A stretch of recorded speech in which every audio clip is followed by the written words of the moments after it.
This is Special Prosecutor Larry Klayman. I'm the only lawyer ever to obtain a court ruling that a president of the United States committed a crime. For truth. For competition. As a young lawyer, I helped break up AT&T. That's why you have all your cell phones today. For sovereignty. For the Republic. I'm the guy who, at Judicial Watch, which I founded, uncovered the Chinagate scandal. Millions of dollars going to the Clinton campaign, corrupting our political system. For the privacy of citizens. And I'm the only guy to have enjoined the National Security Agency from mass surveillance on hundreds of millions of Americans. Tearing it up. I'm the son of meat packers in Philadelphia, Pennsylvania. I know how to slice and dice. Bringing it back. We're going to take this country apart and put it back together again in the way envisioned by our founding fathers. It's not just talk. We're not just regurgitating news stories. Larry Klayman, special prosecutor, is making the news. And now, here's Larry. Welcome to this week's edition of Special Prosecutor with Larry Klayman. We have a great show, but it's also a very important show. There are things that are happening, and the president is being led into an impeachment proceeding by his own lawyers. Look, I like Jay Sekulow. He's a nice guy. He's a fine religious rights lawyer. You see him on Fox News. Same thing for Giuliani, former deputy attorney general, former mayor of New York, former U.S. attorney. But they're doing the wrong thing. And what they're doing right now in offering this to Mueller, that the president will testify to limited questions in exchange for having this investigation end on September 1st. Number one, president shouldn't testify at all. It's obviously a perjury trap. Number two, it's an offer that Mueller has to turn down. So what's going to happen is that Mueller will proceed ahead. He will issue an interim impeachment report, and that will, of course, influence the midterm elections. It will also influence the president being impeached if the Democrats win those elections. And more importantly, the president will wind up getting subpoenaed by Mueller. Mueller would love to subpoena the president. This will drag out the investigation for at least 2 years, all the way to the Supreme Court, into the 2020 elections, and affect the president's chances of being reelected. You know, I told a story the other day on InfoWars and in other places that I was on, and we'll talk about InfoWars and other conservative media and how they're being discriminated against later. But the president seems to choose everyone. His world revolves around Fox News. And it reminds me of a story I was told by one of my close friends here in California when I'm in California, a family lawyer, that Larry King, who used to be on CNN, incredibly went to work for RT television, which is the Russian television. That Larry King used to have his staff meetings every morning. I used to see him there at Nate and Al in Beverly Hills. And, of course, everything for Larry King revolved around Nate and Al. Well, it so happens that his seventh wife, he's had one more than Henry VIII. His seventh wife ran off with the gym instructor. So I asked my friend who was a family lawyer, I said, why isn't Larry divorcing her? Why doesn't he send her to the showers, in effect? And she said, well, his prenuptial agreement is so bad it'll ruin him. I said, well, why is that? He says, because he chose a lawyer at Nate and Al that he was having a bagel with. Well, now Larry has a bagel shop on Beverly Drive. I'm giving a little free advertising here. But the same thing with the president is that his world revolves around Fox News. And he chose Sekulow and he chose Giuliani. They're not right for this job because he sees them on TV and he watches all the time. What the president needs are strong, independent, anti-establishment lawyers who are willing to go the distance. Why have these lawyers been sitting around waiting for things to happen, seeing the president get dragged along to the guillotines? I mean, it's like the French Revolution. Mueller is out to destroy this president. Mueller is the product of the Democrat and Republican establishments that hate Trump. Look at some of the conservative commentators out there today. Jonah Goldberg, Ben Shapiro. They hate Trump. Now, they're trying to mask it now because they got to be able to stay in business. But these two-faced individuals that call themselves conservatives are not unique. There are a lot of people in the Republican Party that want to see this president taken down. So when you hear CNN and MSNBC saying, well, Mueller's a Republican, why would he do this unless there was a real case here? The reason is the establishment in Washington wants the president legally and actually dead because he's breaking up their money train. He's breaking up their power. He doesn't listen to them. They've been frozen out. The Karl Roves of the world would like to destroy the president, another person who appears on Fox News. I have no idea why that would happen. And what really irks me is that the president could have gone into court and asked for a decision early on as to whether or not Mueller had authority to do what he's doing. He's clearly exceeding his authority. We see that with the Manafort prosecution. It has nothing to do with alleged Russian collusion. Russian collusion is not a crime.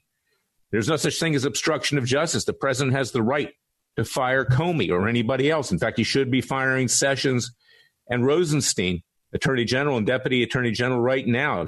Maybe he should also get rid of Wray, Christopher Wray at the FBI. They're all worthless. They're all part of this swamp. They're all part of this establishment. But he at least could have gone into court and gotten this all the way to the Supreme Court a lot sooner than now as to whether or not Mueller is behaving legally. Now, on September 4th, we're going to have a lot of documents come out. Generally speaking, I'm always talking about why documents don't always do it. The difference between Freedom Watch today and Judicial Watch when I ran it is that we do much more than just getting documents. Yeah, get the documents, but then use the documents to take out Mueller and to take out Hillary Clinton and to take out Bill Clinton, James Comey, Robert Mueller, the intelligence chiefs under Obama, and Obama himself, part of this deep state. So that's what we intend to do. And we will start our citizens' grand juries, and we will get them rolling.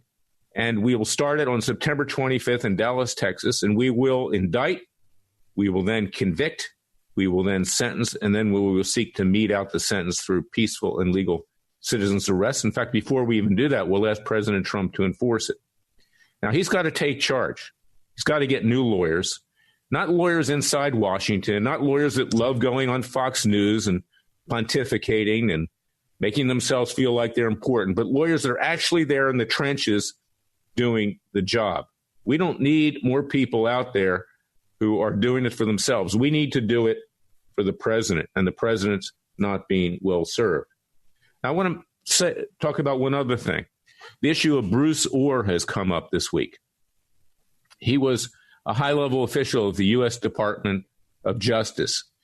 He and his wife, Nellie Orr, were collaborating. They were conspiring with regard to that dossier, that Steele dossier, the fusion scandal. And, of course, this is something which has resulted in Orr getting demoted. But now we find out that even after Christopher Steele was dismissed by the FBI and doing his dirty work, and the FBI paid for Steele's dossier along with Hillary Clinton, that has been used as a pretext to start this investigation against the president, now being conducted by special counsel Robert Mueller, that Orr continued to communicate with his wife and Steele over this entire matter. Now, let me tell you something about Bruce Orr, which hasn't come out. And I've been trying to get it out, but the media doesn't want to deal with it. Now, you hear things on Special Prosecutor with Larry Klayman you're not going to hear elsewhere. I dealt with Bruce Orr back in the late 1990s, in the early 2000s. An individual came to me at Judicial Watch by the name of Peter Paul. Peter Paul had put on the Hollywood tribute to Bill Clinton. It was intended to raise money for Hillary Clinton's campaign. It raised about $2 million of hard money, which Hillary Clinton accepted. She was running for the U.S. Senate at the time. That was illegal. The maximum contribution at that time was about $2,000. That was it. It exceeded it by millions of dollars. It was criminal. And Peter Paul came to us with that information. I then took that information with Peter's permission to the Department of Justice. I went to the head of the criminal division, and I also went to Bruce Orr, who was running the crime task force for the criminal division at that time. Orr went to Brazil with me because Peter ultimately, rather than going after Clinton, the Justice Department, which was corrupt then as well, but of course not to the level it is today, but it was still corrupt, indicted Peter rather than going after Hillary Clinton. She was never touched. Well, Bruce Orr was the guy that was in charge of that, and he buried that investigation. I actually met in Brazil because when Peter was arrested, he was in Brazil, and he was in a Brazilian prison for several years.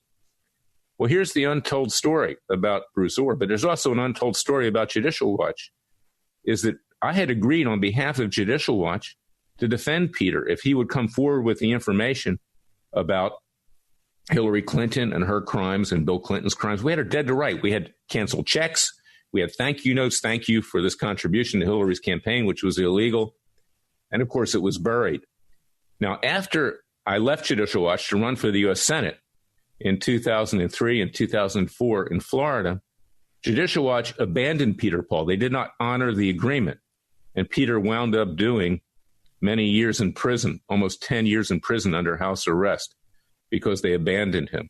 And that's why Tom Fitton doesn't want to talk about Bruce Ohr. You see him on TV talking about Bruce Ohr, but he won't mention the Peter Paul story because they abandoned Peter Paul. And frankly, what they did was just unethical and unbelievable to a client. I felt responsibility for that. I'll tell you something, and I tried to do something about it. I'll get into it in another show. But I wasn't running Judicial Watch at the time. And that's why I take everything that you hear from Fitton with a grain of salt. He's not an honest person, and he's not somebody who actually does more than just get documents for the most part. Freedom Watch is what Judicial Watch used to be today. We have about 94,000 views on our YouTube explaining the difference. And that's why we need your support. We need your support for the grand juries, the citizens' grand juries, because we're actually doing something. We're going to take the documents and do something about it. I'm a lawyer of 41 years experience, a trial lawyer. I know how to get it done. And I'm frankly the only one out there that will get it done. So go to freedomwatchusa.org. Join Freedom Watch's Justice League. Support our citizens' grand juries. We, the people, need to take matters into our own hands and send a message to President Trump. Get new independent lawyers. These guys are out there for themselves, for their own notoriety, and frankly, they don't know what they're doing. Jay Sekulow is a very fine religious rights lawyer, but he doesn't have a clue in the criminal sphere. And Rudy Giuliani is past his prime and says things that need to be retracted on an almost daily basis, sometimes even revealing attorney-client information. Frankly, his time has come and gone. President, new lawyers, not from Fox News, but from the best lawyers you can find outside of Washington. We're going to be right back with our second segment of Special Prosecutor with Larry Klayman with our great friend and client, Sheriff Joe Arpaio, America's Sheriff.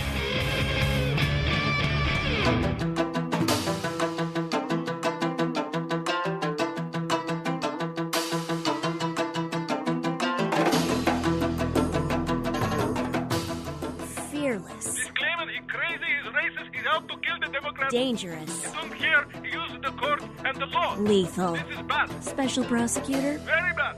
Larry Klayman. If you'd like to support Freedom Watch and this radio show, go to freedomwatchusa.org. We're back with my very good friend, my client, my hero, Sheriff Joe Arpaio. He's really a great man. He's taken a beating over the last few years, but he's like the Energizer Bunny. Push him back, and he pushes back harder. And that's the way the president is. And that's why the president endorsed him when he was the sheriff. And it's also why the president gave him a pardon, which was really not necessary because he never did anything wrong in the first place. But it cleared everything out. Now he's running for the Senate in Arizona right now. And I've never really endorsed anybody before, only recently. And I do this personally, not as head of Freedom Watch. But I endorse Sheriff Joe Arpaio because he has the courage to do what needs to be done. There's nobody else who will be inside the U.S. Senate that will have that courage. Perhaps Judge Moore, if he had won, would have had that courage. But frankly, they're all a bunch of, I don't know how to call them right now, two-faced clowns up there. We need Sheriff Arpaio. So, Sheriff, I want to introduce you again to our listeners. And I can't stress more why they need to support you in running for the U.S. Senate in Arizona. Well, thank you, Larry. It's my 8th campaign, first time statewide. All my others have been for sheriff.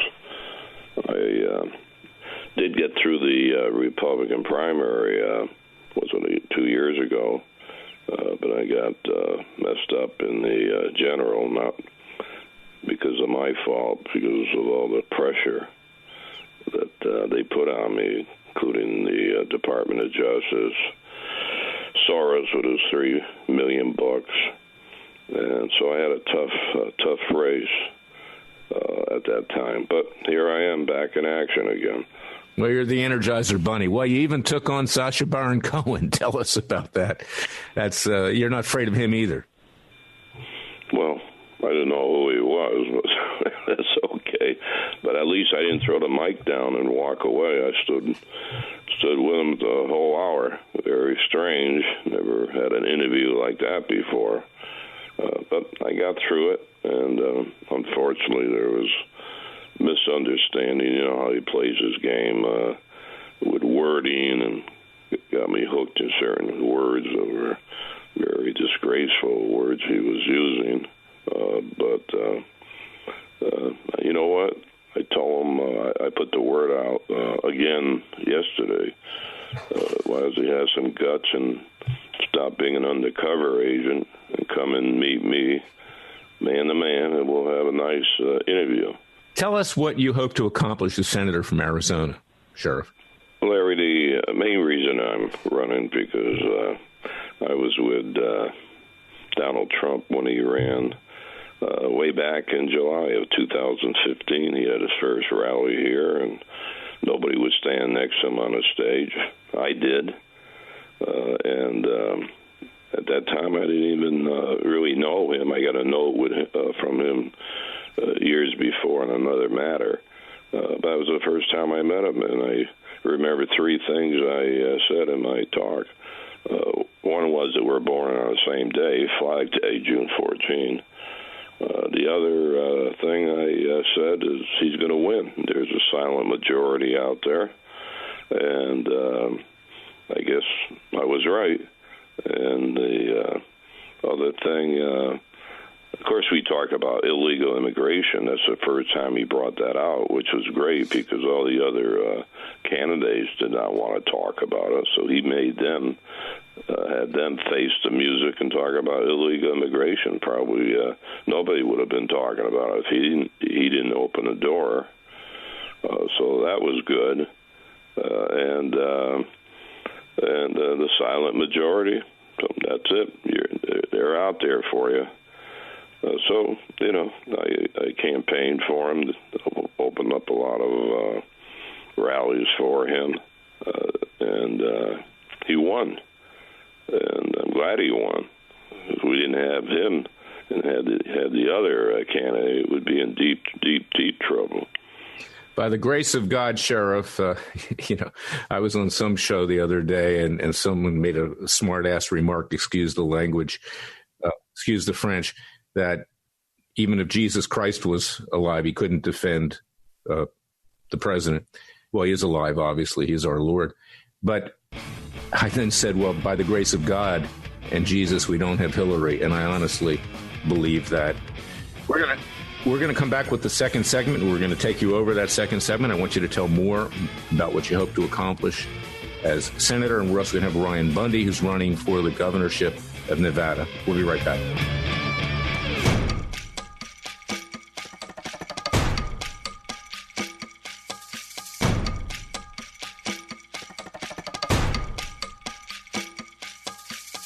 And now, 4 words that make corrupt politicians make wee-wee in their little pants. Transparency and the rule of law will be the touchstones of this presidency. But we have to pass the bill so that you can find out what is in it. Special Prosecutor Larry Klayman. Be the one who makes our country great again. Go to freedomwatchusa.org and donate.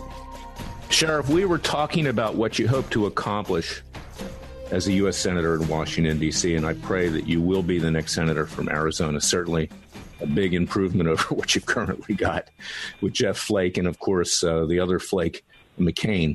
His name isn't Flake, but he is a Flake, and that's the nicest thing you could say about him. So tell me more about what you want to do in Washington. Well, and I want to also say that Ryan Bundy, who's running for governor in Nevada, another great person, another person that I put my endorsement behind personally, is on the phone. So Ryan is listening to this, Sheriff. Well, I didn't know he was running for governor. Is that in the general election? Yes, it is. I am in the general election. I am on the ballot, and so I'm headed that direction. Well, that's good. Give it a shot. I go back to Nevada many, many years ago when I was a cop.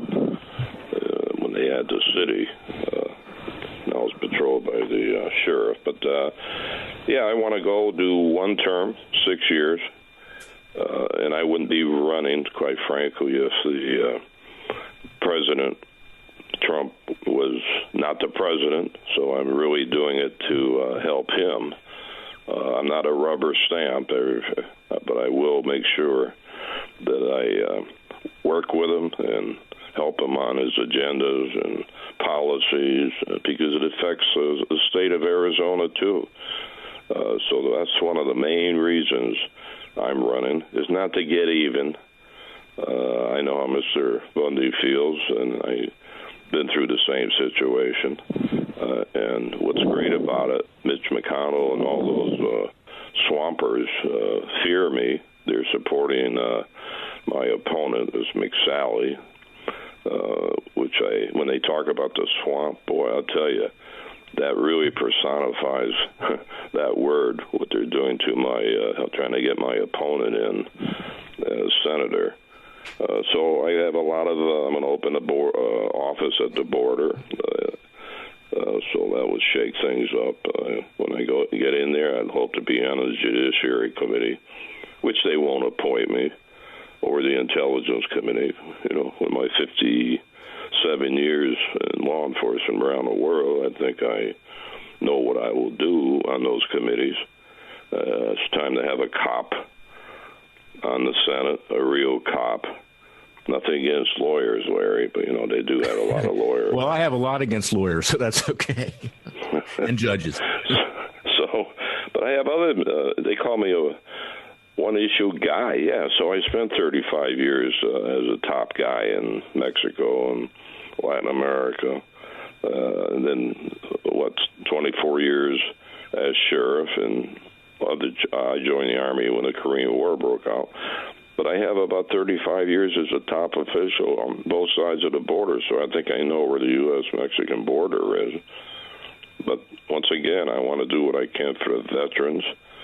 The VA is still all screwed up. And maybe you'll like this and you'll agree with me. Believe me, maybe you can help out. Break up that Ninth Circuit Court of Appeals. I never win. So if we can at least break it up. No conservative ever does, so you're not being discriminated against in that respect. No, it's a bizarre place. I mean, there are some honest judges there, but they're not the majority up there. And even the Bush appointees that are there, like this guy Bybee that I had to come up against with regard to the Bundy family, he's in many respects more problematic, more unethical than even some of the leftist ones appointed by Clinton and Obama. So it's unbelievable. And, of course, the president's trying to put more Trump-appointed judges on that bench. So perhaps that'll make things a little bit better. But, Sheriff, where can people go to support your campaign? Well, you know, I have a web, www.sheriffjoeforamerica.com. And I'm not going to get into what they did to me, these biased courts and the Department of Justice. You know that whole story. And being, I think I got 2 parking tickets in my whole life, and then I had to sit on a defense table over a Mickey Mouse contempt of court misdemeanor. Well, I was there watching, and I remember this Judge Snow, who reminds me of Judge Navarro that Ryan took on and actually beat in many ways. In fact, we're going to transition to that right now. I don't know if you can stay on the line, Sheriff, but I want to talk about what Ryan's doing, because Ryan is an extremely intelligent person. He's extremely brave, like his father, Klayman, like his brothers, Ammon and Davy and Mel. And they fought the law. I put the law in quotes because it wasn't the law. They were outlaws, and they won. Or you can even say how the West was won again. And, you know, I admire this family so much, like I admire you, because you do what you think is right. So I want to turn this over to Ryan right now. He's running for the governor of Nevada. I endorse him as well. Ryan, tell us why you're running for governor. Well, there's several reasons, but the first and foremost is that I want to make sure that Nevada is recognized as a sovereign state. It is not a subdivision of Washington, D.C. And I believe that America has forgotten what the definition of a state is and forgotten that we are a nation, a country of several states. We are not one nation under God, as the Pledge of Allegiance states. That is a mischaracterization of what we are and what our founding fathers put up. What we are, however, is a union of several states, and that union is important. I'm glad to be a member of that union. But we still are sovereign, separate, and independent states in every regard except for those which we have come together and for common cause and purpose under the Constitution of the United States. And because we have forgotten who we are, we've forgotten that we have sovereignty within the state. We've allowed the federal government to overstep us, control us, minimize us to the point where we're slaves, we're captives, and that's got to be undone. And so, along with that comes the recognition of who the land actually belongs to, that it belongs to the people of the state, the land and the resources. They do not belong to the federal government. There is no constitutional provision for that to exist. I'm going to make certain that takes place. The other main important part of my campaign and purpose for running is this judicial reform. Like Sheriff Arpaio, we went through a court system that was unjust, that used unfair practices. Every one of our rights that's supposed to be protected by the Bill of Rights was violated, and we were, we suffered greatly. And I witnessed others in that same situation. It's not just us. And that has got to be brought to a stop. Now, there's candidates that are running that have been in the political scene, and they're with the major parties, and a lot of people say, well, why didn't you run with the party, or why don't you just back one of them? Well, my problem with backing one of them is that I do not have confidence in them that they will protect the rights of the people. I do not have confidence in them that they will protect the right and the sovereignty of the state. And if Adam Laxalt is elected, or if Steve Sisolak is elected, then business as usual will continue, and the rights of the people will not be recognized or honored. Nevada will not be recognized as the state that it's supposed to be. I can't say that it is, because it's certainly not being recognized and treated as a state. It's being treated as a territory. And we're not a territory. Nevada was made a state in 1864, and it's never been properly recognized. Well, it's unbelievable, because the federal government claims to own about 85% of the land in Nevada. It also makes a big claim in Utah, and believe it or not, even in California, 38% of the land. So just as a matter of logic, how can you be a state when the people don't own the land? And, we're in court right now, and we're challenging that. It'll probably wind up at the Supreme Court ultimately, but we're seeking a declaratory judgment that the land belongs to the people of Clark County, where you live, and to Nevada. That's very important, not just for Utah, not just for Nevada, but for Utah, Arizona, spills over into Sheriff Arpaio State, and even California and other states in the West in particular. So that's a great fight that you're fighting. Now, I just wanted to get your comments on this, Ryan. This week, I filed a lawsuit for two of the defendants in the various prosecutions that occurred with regard to the successful standoff at Bunkerville, Steve Stewart and Rick Lavellian. And we're going against the prosecutors. We're seeking to hold them accountable for violating the constitutional rights of everyone in that case. Stephen Myre, Dan Sheese, Nadia Ahmed, others. We're going against the FBI, against the BLM. Even James Comey is in the case, because this was an outrage. And by the grace of God, and I know that you believed in him, the Heavenly Father, every step of the way, and he came through. we prevailed. But the fight's not over. And you have to teach these feds a lesson that they can't do this to American citizens. So I wanted to get your comment on that. This case was filed in district court in Washington, D.C. You can find it out on the internet right now or go to freedomwatchusa.org. It's posted there. It's also posted on my private website, LarryKlayman.com. I filed this case in my private capacity. Ryan, I want to get your comments on that. All right. Well, before I move into that, I want to just finish up with the definition of a state. The definition of a state can be found by observing the characteristics of the original 13 states, and so I would challenge anyone to find where the ownership of land was retained by, say, Great Britain after the Revolutionary War, or where, Congress or the United States, as a general government owns or claims land within the original 13 states. It's simply not there. And so as new states enter the Union, each one supposedly entering upon equal footing with the original 13 states, and therefore supposed to possess the same characteristics to be defined as a state, then 100% of the land ownership belongs to the people of that state and cannot be reserved by the federal government. And so back to the Ryan, we have about 2 minutes left, so I want to make sure that you have I'm going there. So where they can support you. Okay. Okay. I do want to comment on your lawsuit. Certainly, the prosecutors need to be held accountable. They have certainly breached the bounds and the rights and have oppressed these men. And so I wish you luck in that and to be able to obtain some justice for them. I know that we've been talking about a lawsuit with us in a similar nature, and I have chosen not to do the lawsuit at this time. I may change my mind depending on what happens in this race. But, I intend on holding them accountable through my position as governor.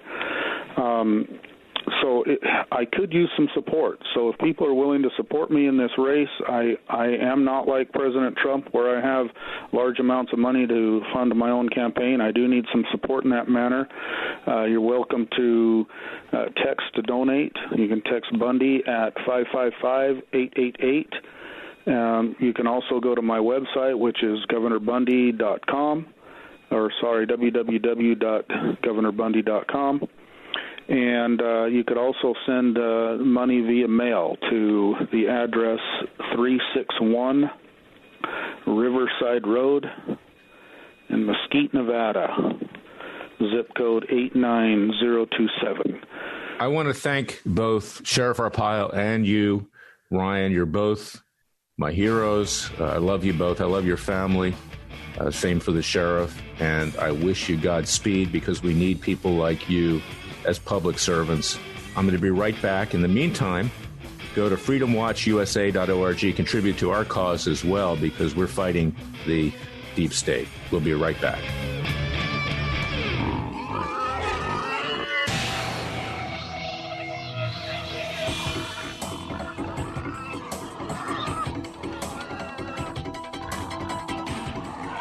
Before he was a trial lawyer, he sliced him and diced him. People used to ask me, Larry, what caused you to start Judicial Watch and now Freedom Watch, given the powerful forces in this country that put you at risk? In a meat packing plant. I'm the son of meat packers in Philadelphia, Pennsylvania. I know how to slice and dice. A very special prosecutor, Larry Klayman. If you'd like to support Freedom Watch and this radio show, go to freedomwatchusa.org. We're back with the verdict segment of Special Prosecutor with Larry Klayman. Let me tell you what else we're doing here, because we're not just getting documents, like fitting in Judicial Watch. We're out there bringing hard-hitting cases, okay? We got a case against Antifa, or Antifa, however you want to pronounce it, these anarchists, fascists. They call everybody else fascists, but they are fascists, people who are attacking people in the streets in Oakland, California. That case is proceeding ahead. There are several defendants who have had to answer the complaint so far. Some are trying to dismiss. That's not going to happen. But we're holding them accountable because they attacked a young girl, a young gay woman, Kiara Robles, very fine person, who was just going to hear a conservative speak, Milo, who was then with Breitbart, So this is what we're doing. We're pushing back and we're sticking our neck out. And when I was in court a few weeks ago, 2 goons from Antifa came in, started drawing pictures of me like, we know who you are, Larry. We'll get to you. I'm not afraid. People in this country cannot be afraid if they want to save this country. And that goes as well for the president's lawyers. And that's why I say, time to say, you're fired, President Trump. Get other lawyers right now. Go on the offense. You're being backed up against a wall. You're on a slow road to impeachment. Actually, it's not going to be that slow. It's going to be very quick if the Democrats win control of the House. So we need to change the equation right now.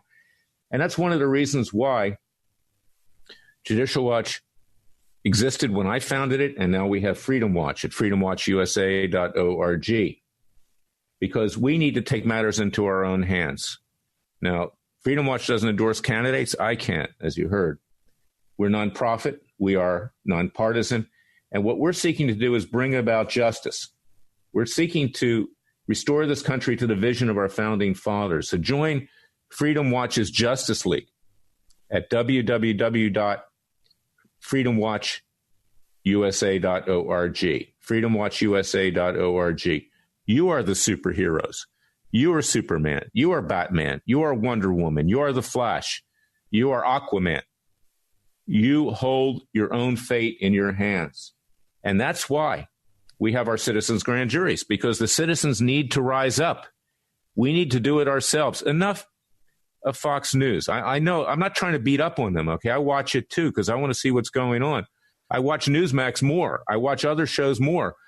I even watch CNN, MSNBC, because I want to find out what the vicious left is saying so I can counter it. But I'm sick and tired of the hype. I'm sick and tired of boosting ratings, increasing advertising dollars. I'm sick and tired of watching the same people on all the time who say the same things over and over again. Hannity's monologue doesn't change from night to night. What I'm interested in is not monologues. I'm interested in justice. And that's why I love Sheriff Joe Arpaio. That's why I love Ryan Bundy and his family. They're into that as well, you see? So go to freedomwatchusa.org. Join our Justice League, freedomwatchusa.org. Contribute to our cause. We need to get the resources, because this is an expensive proposition, the citizens' grand juries. What's it going to entail? It's going to entail going out there and from voter rolls picking neutral grand juries, where they're going to have to present evidence, so-called evidence, to the grand jury. There's a lot out there. We don't need any more documents. We have enough to indict Hillary and Mueller and Comey and Obama and the rest of them right now. Let's get on with the show here, guys and gals. We need your help. And it's expensive. Then we're going to have a retired judge or someone who's independent try the case. We're going to have to pick a regular jury called a petit jury. That's going to be expensive. We're going to get convictions. I guarantee you that, because there's so much evidence against these criminals.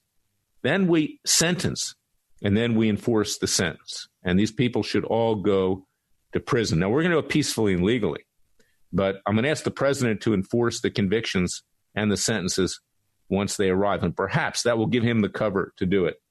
So go to freedomwatchusa.org. Support our cause. Support a group that's actually trying to do something, not just trying to get documents to get on Fox News, not people that are out there just to scratch their own backs if you're politicians on Capitol Hill so they can raise money and get reelected. We are your Justice Department. You have none other. And, of course, the president needs to get new lawyers. I have a column that's appearing in worldnetdaily.com this week. Go off and read that. It's on our website. I'll be back next week with another edition of Special Prosecutor with Larry Klayman. We will rise up. The American people will save this country, and we will return it to the vision of our great, godly inspired founding fathers. So go to freedomwatchusa.org. Contribute to our cause. God bless you. God bless your family. God bless your country. And God save the country.